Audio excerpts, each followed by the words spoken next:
Hi guys, so today's video is going to be a non-spoiler review for the book Alchemists of Loom by Elise Kova. This book was definitely one of the most unique books I've read in a very long time. It's a multiple point of view story, the main two point of views being a character named Suvari and a character named Ariana. The world is kind of separated into two different places. There is Loom and then there is Nova. Loom is a very industrial-like setup. Despite this, the people that live in Loom, known as Fentry, are considered somewhat primitive to the people that live in Nova. Nova is a place that exists over what's called the God's Line, which is these ever-present clouds that cover Loom. And Nova is the place that Suvari, our other main character, is from, and his people are called dragons. They're not dragons in the sense that they have a reptilian-like body and wings and things like that, but they're called dragons and they have magical abilities. There's definitely a lot of tension between Loom and Nova. Nova kind of forced the people of Loom, they forced the Fentry to live by a certain standard that they deemed was more intellectually driven, that they deemed was better and more advanced. And our character Ariana remembers back before the Dragon King and the dragons were so infiltrating towards their way of life. She remembers what things were like before, and she still craves that society. I really enjoyed the juxtaposition between the two main characters in that Ariana is very much centered in the past. She wants things to be like they were, where Suvari is definitely looking toward the future. He wants to overthrow the Dragon King. He wants to extend a hand to the Fentry and try to become allies with them, and he wants to put his sister on the throne. There are also beings in Loom known as Chimera, and Chimera, this is where the alchemy kind of comes into play. Chimera are people that were originally Fentry, and then dragon parts were put into them, usually dragon blood, and then that kind of turned them half dragon, half Fentry. Chimera, unlike Fentry, do have some of the magical abilities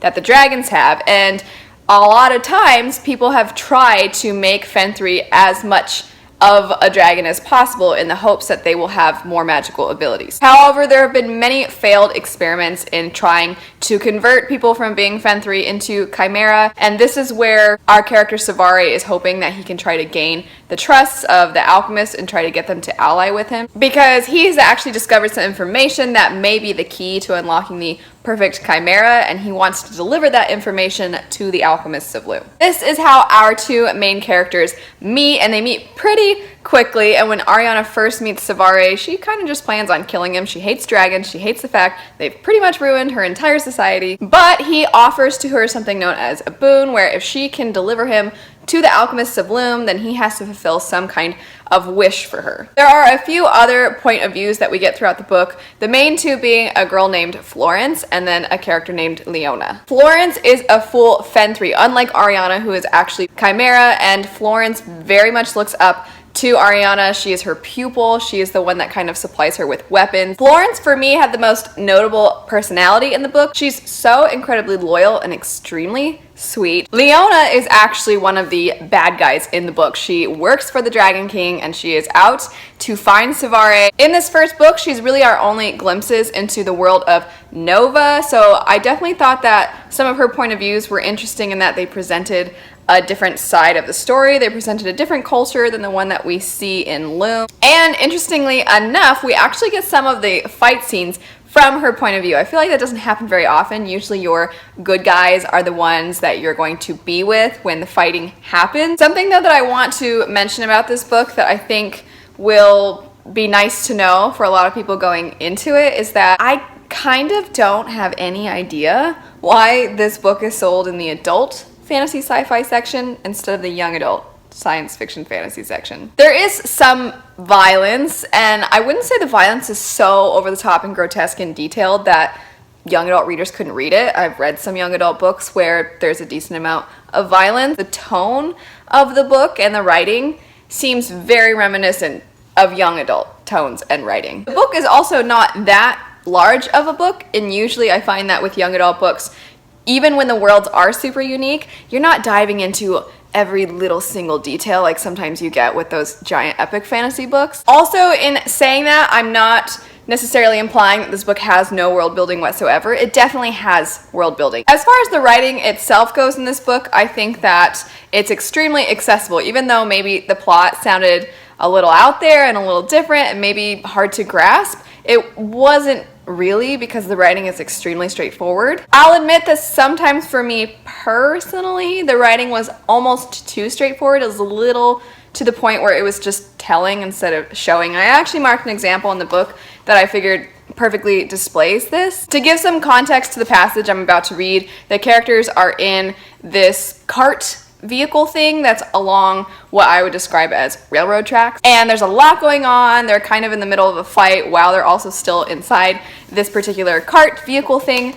And one of the characters says, "Can you all not talk so much? It's taking a lot of focus to keep us on track." And then right after that dialogue, it says, "Helen's words had both a literal and figurative meaning." Often the book would have someone say something and what they're saying is dismissive or what they're saying is passive. And rather than just letting me figure that out for myself, it would tell me right after, oh, in typical fashion, the character was being dismissive. But oddly enough, because the premise is so interesting and the premise is so unique, I almost wonder if it was intentional to have it be a little on the nose sometimes, just so that you felt really connected to the characters and you didn't feel like you had to wait for a really long time to get to know them. You feel like you know them sooner rather than later. But if you really want authors to back off and let you get to know the character as time passes, let you get to see the character and kind of glean insight of them through their actions and their dialogue without being told in the narrative, you might not love that element of the book. There was a good amount of action in this book because the characters are headed to a certain place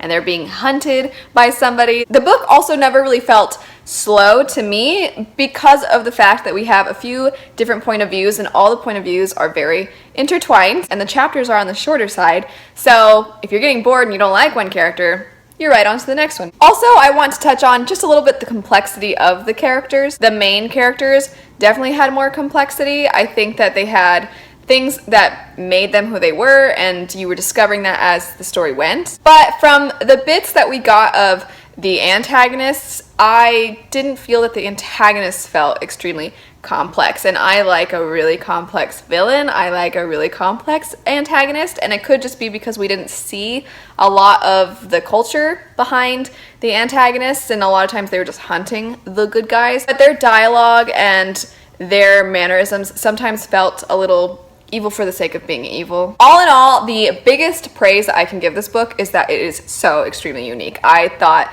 that I legitimately haven't read a book like it. I haven't had a story where, even though some of the themes that come up in the story I've seen in other books, I legitimately haven't found a world that was like this. I was surprised at the tone of the book. I was expecting to have a little bit more, not that it was immature, but I'm used to the mature tone that comes with a lot of adult fantasy, and this definitely didn't feel like that. I don't think that that's necessarily a negative for everybody, but it wasn't what I was expecting. I have to say, I really want this to be made into a video game. I actually think a video game would be the perfect means of the story being told. I just think that because the world's so unique, it would be really cool to see it and to visualize it, and because there's action and there's fighting and it's so interesting and there's some elements of magic and stuff, I just think it would be awesome as a video game. If you're the kind of person I would say that likes young adult fantasy and you are looking for an extremely unique world, you'll probably really like this book. If you've read this book, let me know your thoughts on it, and if you've read the sequels,